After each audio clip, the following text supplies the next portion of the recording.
Assalamualaikum dan salam sejahtera. Apa khabar semua? Saya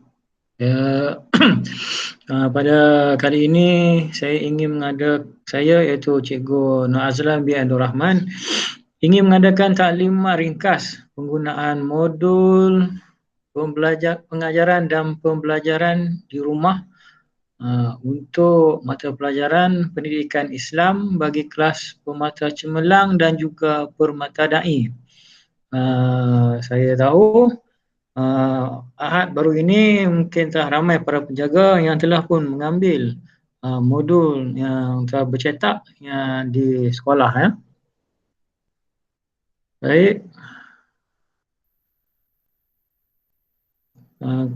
di sini yang saya ada di sini adalah modul yang dalam bentuk soft copy lah. Okey, modul bila dapat nanti saya minta tuan-tuan dan puan-puan para penjaga agar membimbinglah anak-anak untuk di sini menulis nama. Nama dah ada, saya dah tulis pada tiap-tiap modul tersebut. Kelas pun saya dah tanda. Jadi kalau mengikut panduan di sini, saya mohon kerjasama para penjaga untuk melaksanakan sebaik mungkin modul ini. Modul yang telah lengkap diselesaikan mestilah dipulangkan kembali kepada pihak sekolah untuk tujuan pentaksiran. Tarikh akan dimaklumkan kemudian. Saya difahamkan bahawa Puan Asmah dalam maklum yang dimaklumkan dalam WhatsApp waris, dia akan mula kutip pada hari terakhir persekolahan tahun ini, iaitu mulai 18 hari bulan Disember 2020. Jadi kaedah itu kita cara yang lebih terperinci akan dimaklumkan kemudianlah oleh Puan Asmah. Ya, pelaksanaan modul ini adalah fleksibel, iaitu terpulang kepada kelapangan masa para penjaga. Saya maklum para penjaga juga sibuk dengan pekerjaan masing-masing.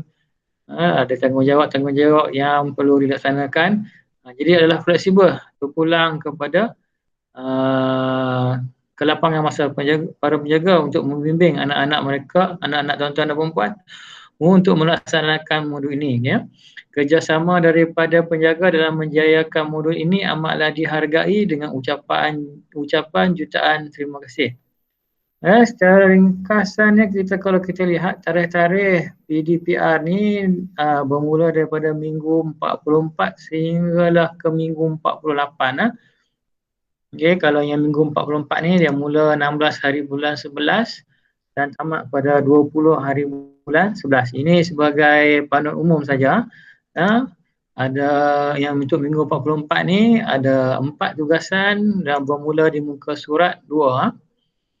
Okey, PDPR minggu 44 pada yang 16 bulan 11 hingga 20 bulan 11 ni tugasan pertamanya ialah jom solat. Ya. Panduan lengkapkan jadual di bawah berdasarkan waktu anda mengerjakan solat pada hari ini. Jadi saya maklum bila anak-anak ada di rumah ni insya-Allah dengan bimbingan dan peringatan daripada tuan-tuan dan puan-puan mereka akan melaksanakan solat. Jadi ada jadualnya, ada jadual yang di bawah ni. Tengok ada waktu subuh, ada zuhur, asar, maghrib, isyak. Jadi tuan-tuan dan puan-puan hanya perlu membimbing anak-anak untuk mencatatkan masa mereka bersolat. Subuh pukul berapa? Katalah dia semayang pukul 6.30, jadi tulis sajalah 6.30 pagi. Ya. Saya tulis saya type lah, kerana di komputer saya type 6 pagi. Sahabat. Kemudian catatkan juga sama ada dia berseorangan berjemaah ataupun uzur.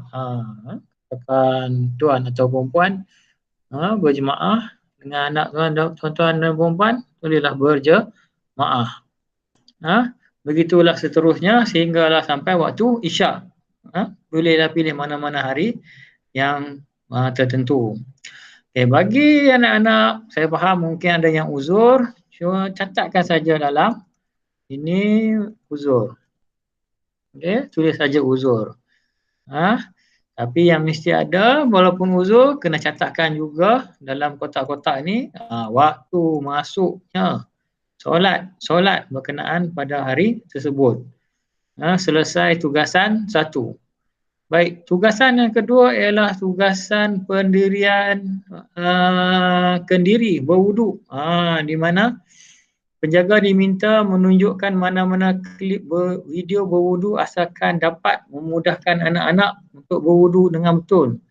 Para penjaga diminta membimbing anak-anak untuk berwuduk, nilaikan kebolehan anak-anak untuk berwuduk dengan menjawab senarai semak di bawah. Tandakan X pada yang berkenaan. Okay, pada senarai semak di sini ada soalan 1, nama pembimbing murid berwuduk.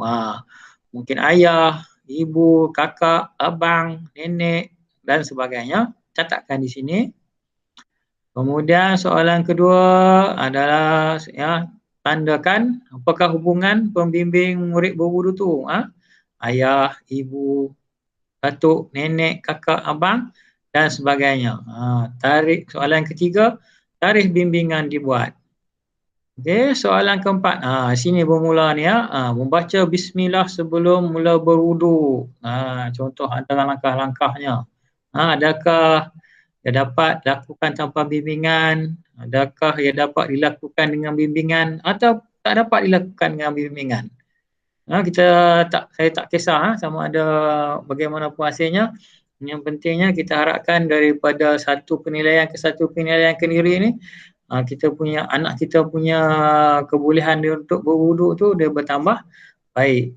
Teruskan hingga ke soalan kelima, membasuh pergelangan tangan sebanyak 3 kali. Soalan ke-6, bolehkah dia berkumur-kumur dan membersihkan hidung sebanyak 3 kali? Nombor 7, membaca niat wuduk sebelum membasuh muka.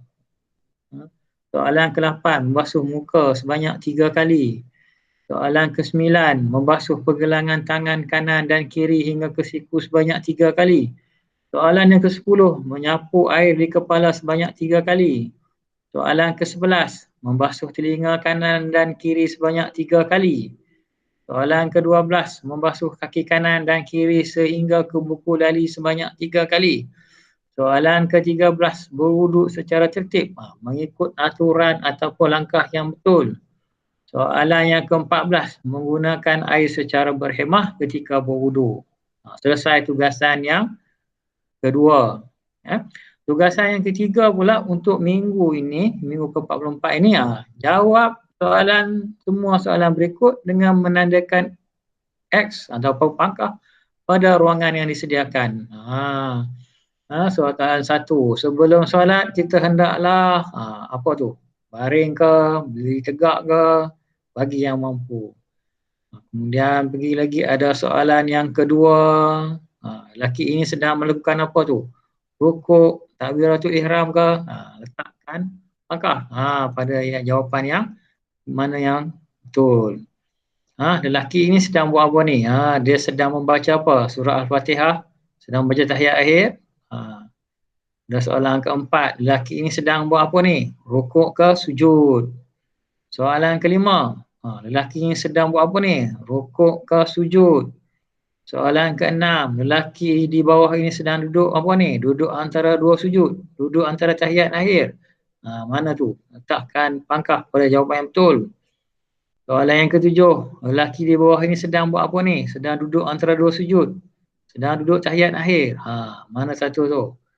Soalan ke-8, lelaki di bawah ini sedang membaca apa ni? Surah Al-Fatihah, tahiyat akhir. Tengok gambar ya. Daripada gambar ni kita boleh bimbing apa ni anak kita untuk memberikan jawapan yang betul. Soalan yang ke-9, lelaki ini sedang memberi salam ke arah kanan ke kiri. Demikianlah tugasan yang ketiga bagi minggu ini. Minggu keempat-empat ni dia sampai hingga ke 4 tugasan ya untuk minggu ni. Tugasan yang keempat ialah cara menjaga kebersihan. Pilih jawapan yang betul dan tulis di dalam ruangan yang disediakan. Tengok. Ada pilihan jawapan dah di atas ni, mengemop lantai, mandi, berwuduk, membasuh pakaian, menyapu sampah. Jadi tuan-tuan dan puan-puan bimbinglah anak untuk menuliskan jawapan yang betul di dalam kotak kosong di bawah setiap gambar. Okey, itu saja untuk PDPR minggu ke-44. PDPR minggu yang ke-45 insya-Allah saya akan upload insya-Allah. Sekian. Assalamualaikum warahmatullahi wabarakatuh.